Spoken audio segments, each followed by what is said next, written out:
नमस्कार, आदाब, सत श्री अकाल एंड वेलकम टू एवरीवन। दोस्तों, आप देख रहे हैं ऋतिक मोटिवेशन और इस चैनल पर मैं आपकी लगातार हेल्प करता हूं कि किस तरीके से आप अपनी जिंदगी के अंदर जल्द से जल्द ग्रो हो सकते हैं with the help of right knowledge, right experience और कुछ अच्छी डायरेक्शन के साथ। तो दोस्तों, जुड़े रहिए मेरे साथ।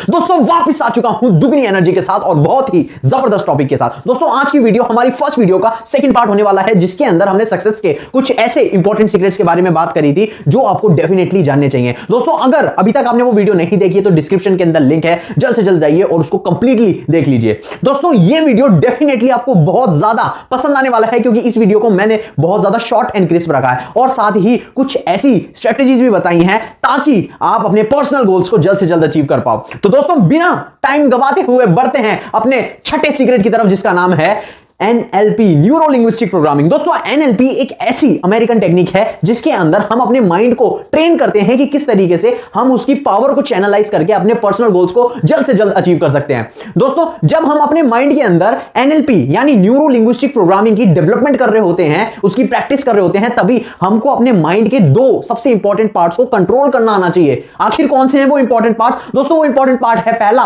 Conscious mind. दोस्तों, कॉन्शियस माइंड एक हमारा ऐसा माइंड है जो लॉजिकली चीजों को सोचता है। जैसे करंटली अभी आप मेरे को देख पा रहे हैं, मेरी आवाज आप सुन पा रहे हैं, मेरी इंस्टाग्राम आईडी को भी देख पा रहे हैं, और साथ ही अगर मैं आपको कुछ बोलूं तो आप उसको इमेजिन भी कर पाएंगे। जैसे अभी मैं आपको बोलूं कि एप्पल, तो आपके दिमाग में एप्पल की इमेज बन जाएगी। अगर यही मैं कुछ ऐसा वर्ड बोल दूं, स्कैर लंच, तो आपके माइंड में कोई इमेज ही नहीं बनेगी, क्योंकि ये वर्ड आपने पहली बार सुना है, इसका कोई मीनिंग ही नहीं है। वहीं दूसरी ओर इसके ही अलग एक हमारा होता है सबकॉन्शियस माइंड। दोस्तों, सबकॉन्शियस माइंड इतना ज्यादा पावरफुल होता है कि जब कॉन्शियस माइंड हमारा सो रहा होता है ना, तब भी हमारा सबकॉन्शियस माइंड बहुत सारी एक्टिविटीज परफॉर्म कर रहा होता है। दोस्तों, सबकॉन्शियस माइंड हमारा कॉन्शियस माइंड के सोने पर भी लगातार काम करता रहता है। नहीं मानते? दोस्तों, जब आप सो रहे होते हैं तब आपका दिल लगातार धड़कता रहता है। दोस्तों, जब आप सो रहे होते हैं, आपके लिवर की 500 प्रतिक्रियाएं लगातार चलती रहती हैं, आपका ब्लड सर्कुलेशन लगातार चलता रहता है। दोस्तों, ये और कोई नहीं, ये सब के सब चीजें सबकॉन्शियस माइंड कंट्रोल करता है। दोस्तों, सबकॉन्शियस माइंड इतना ज्यादा एडवांस है, इतना ज्यादा पावरफुल है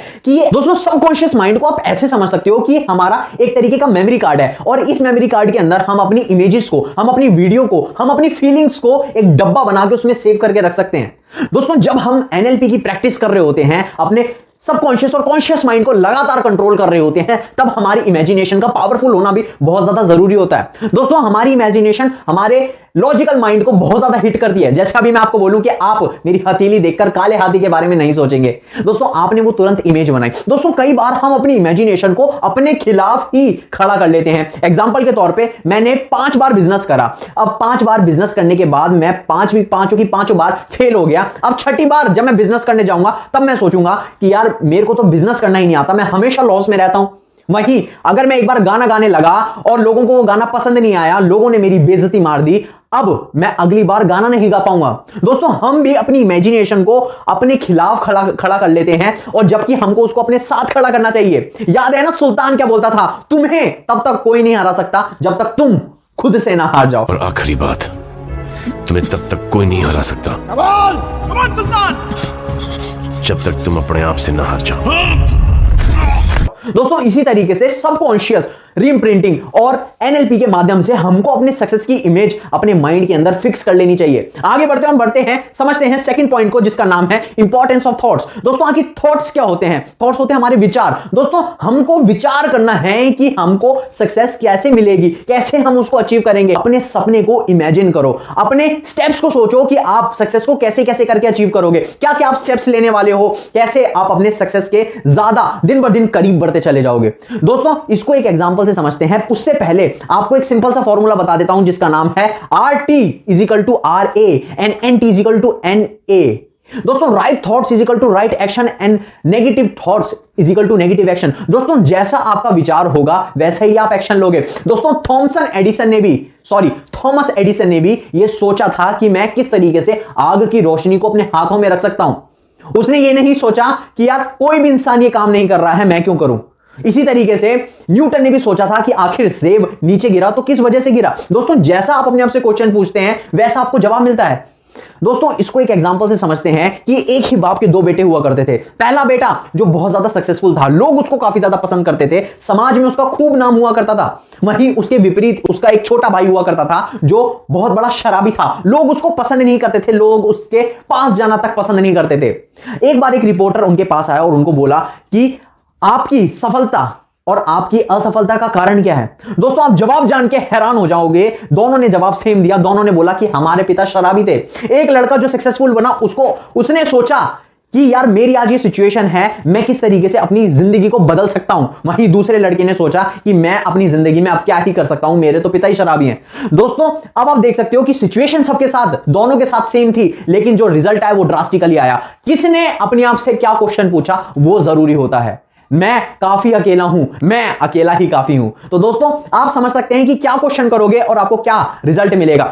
इसी तरीके से एक ने गरीबी का खौफ देखकर हाथों में बंदूक उठा ली और एक ने गरीबी को अपनी ताकत बनाया और हाथों में किताब उठा ली। एक ने पैसे का रुतबा दिखाया और देश को बहुत सताया। एक ने पैसा तो खूब कमाया लेकिन 95% देश की उन्नति में लगाया। एक ने स्टॉक मार्केट का फायदा उठाया और देश की अर्थव्यवस्था को गिराया। और एक ने केवल 5,000 रुपए से समाज में अपना नाम बनाया।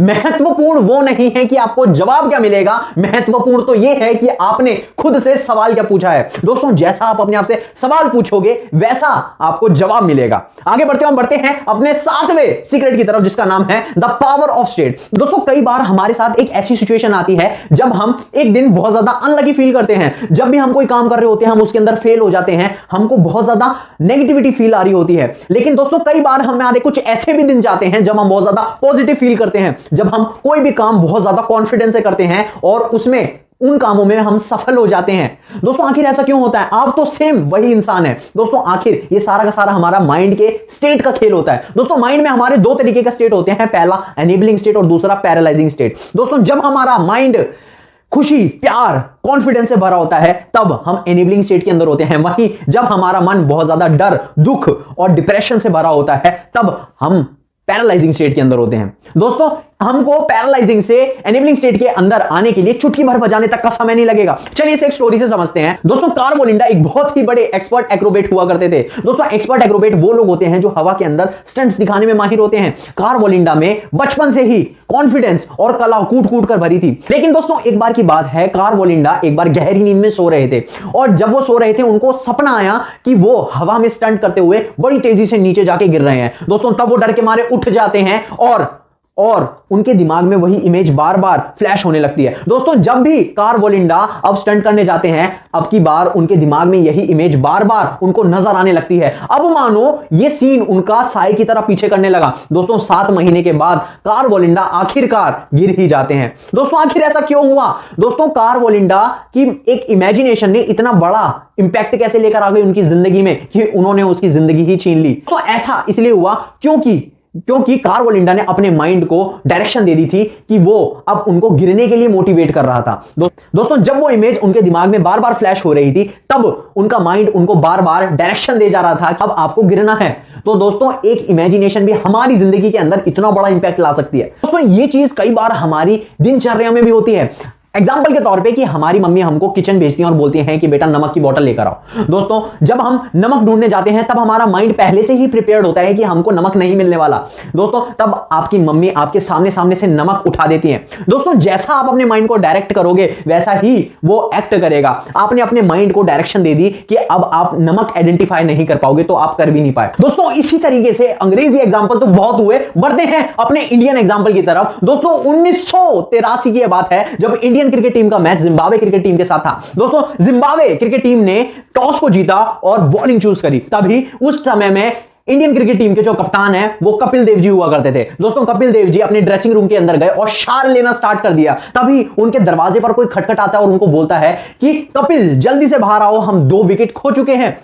अब कपिल गुस्से में बोलते हैं कि मुझको नहाने दो। दोस्तों तभी जब कपिल बाहर आते हैं तब वो देखते हैं कि स्कोर होता है 4 विकेट पे 9 रन और 17 रन पर 5 विकेट। दोस्तों अब कपिल बहुत ज्यादा घबरा जाते हैं, वो तुरंत बाहर आते हैं और जल्द से जल्द अपना सूट पहनते हैं और पिच पर उतर जाते हैं। तब उनकी सहजदारी काफी सारे अच्छे जबरदस्त प्लेयर्स के साथ होती है, जैसे कि रॉजर बिनी, मदन लाल जी, रवि शास्त्री जी। लेकिन दोस्तों आखिरी में जो 10वें प्लेयर होते हैं वो होते हैं हमारे क्रिमानी जी। दोस्तों क्रिमानी जी जब पिच पर जा रहे होते हैं तब वो नोटिस करते हैं कि कपिल का मुंह बहुत ज्यादा उतरा हुआ है, तब वो कपिल को बोलते हैं कि कपिल आज हमारी सिचुएशन करने या फिर मरने वाली है, आज हमको डू और डाई वाली हमारी साथ सिचुएशन है, आज हम करेंगे या फिर मरेंगे। तो याद है ना पिक्चर में भी कपिल देव क्या कहते हैं कि ग्राउंड के बाहर हमारी जिंदगी में चाहे कुछ भी चल रहा हो, लेकिन जब हम ये सूट पहनकर ग्राउंड पर उतरते हैं तब सिर्फ हमारा एक ही मकसद होता है, जी जान से देश के लिए खेलना। दोस्तों इसी तरीके से कपिल ने उस दिन अपनी सबसे ज्यादा बेहतरीन बल्लेबाजी करी और इंडियन क्रिकेट टीम को 31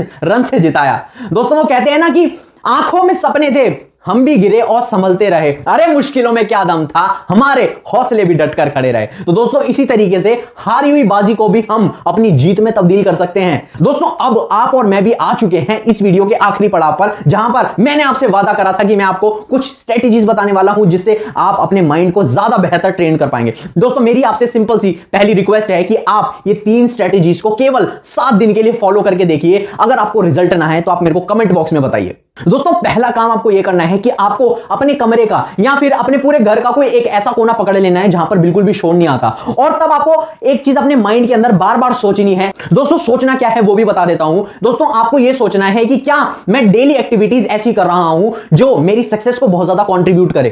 दोस्तों क्या मैं ऐसी गलत एक्टिविटीज कर रहा हूं जो मेरे को दिन भर दिन मेरे सक्सेस से, मेरे गोल से मुझको दूर ले जाती जा रही है। दोस्तों आपको वो एनालाइज करना है और जो एक्टिविटी आपको सही लगे वो एक्टिविटी आपको लगातार करती जानी है। दोस्तों आगे बढ़ते हैं और बढ़ते हैं सेकंड पॉइंट की तरफ, जिसमें आपको सिंपल सा एक काम करना है। दोस्तों आपको अपने एक दिन के अंदर केवल 4 नई चीजें सीखनी है। दोस्तों आप वो किसी भी फील्ड में सीख सकते हो, रिलीजन में सीख सकते हो, रिलीजन फैक्ट पढ़ सकते हो, नॉलेज आप गेन कर सकते हो, कोई भी डिक्शनरी के वर्ड्स आप 4 याद कर सकते हो, या फिर कोई भी नॉलेजेबल चीज आप पढ़ सकते हो। सिर्फ और सिर्फ केवल 4 नई बातें आपको, 4 अच्छी बातें आपको डेली सीखनी है, केवल 7 दिन तक करके देखना। दोस्तों तीसरी सबसे ज्यादा इंपॉर्टेंट हैबिट है जिसको बोलते हैं डोनेशन की आदत डालना। दोस्तों किसी भी गरीब इंसान को आप डोनेट करना स्टार्ट करो, किसी भी जानवर को आप कुछ खिलाना स्टार्ट करो। अगर यार जानवर और गरीब इंसान को आप नहीं कर सकते तो यार चींटियों को आटा डालना स्टार्ट करो। इसका भी मैं रीजन बता देता हूं। दोस्तों जब आप किसी की भी हेल्प करते हो ना, जब आप किसी की भी मदद करते हो, तब वो आपके बारे में पॉजिटिव सोचता है। उसके पॉजिटिव सोचने से भी ज्यादा जरूरी है कि आप अपने बारे में पॉजिटिव सोचने लगते हो। दोस्तों आपका सबकॉन्शियस माइंड लगातार एक तरीके का आपको सिग्नल देने लगता है कि यार मैंने इतने सारे लोगों की मदद करी है, इतने जानवरों को खाना खिलाया है, इतने भूखों का पेट भरा है, यार मेरे साथ क्या ही बुरा होगा। आपका सेल्फ एस्टीम हमेशा बूस्टेड रहता है, और आपको पता है अगर हमारा सेल्फ एस्टीम बूस्टेड रहेगा तो हमारा माइंड भी पॉजिटिव रहेगा, और जब माइंड में पॉजिटिवनेस आ जाती है तो पॉजिटिव रिजल्ट्स भी आते हैं। तो दोस्तों ये केवल 3 एक्टिविटीज ऐसी हैं जो आपको केवल 7 दिन के लिए इंप्लीमेंट करनी चाहिए। और दोस्तों साथ ही आपसे माफी भी मांगना चाहूंगा क्योंकि ये वीडियो बहुत ज्यादा लेट आई है। दोस्तों किसी टेक्निकल ग्लिच के कारण ये वीडियो हमसे डिलीट हो गई थी, अब मेरे को ये वापस से वीडियो बनानी पड़ रही है। तो दोस्तों अब आप टेंशन फ्री हो जाइए, अब लगातार आपको वीडियो मिलेगी। हर हफ्ते में कम से कम आपको 3 वीडियोस, जबरदस्त पावरफुल वीडियोस आपको लगातार मिलेंगी। तो दोस्तों आशा करता हूं कि आपको ये वीडियो बहुत पसंद आई होगी। अगर आपको जेन्युइनली पसंद आई तो लाइक करें, शेयर करें, सब्सक्राइब करें इस चैनल को, ताकि आप ऐसी पावरफुल वीडियोस को कभी मिस ना कर पाए। दोस्तों इसी तरीके से अपना प्यार लगातार हम पर बनाए रखने के लिए इस चैनल को जल्द से जल्द सब्सक्राइब करें।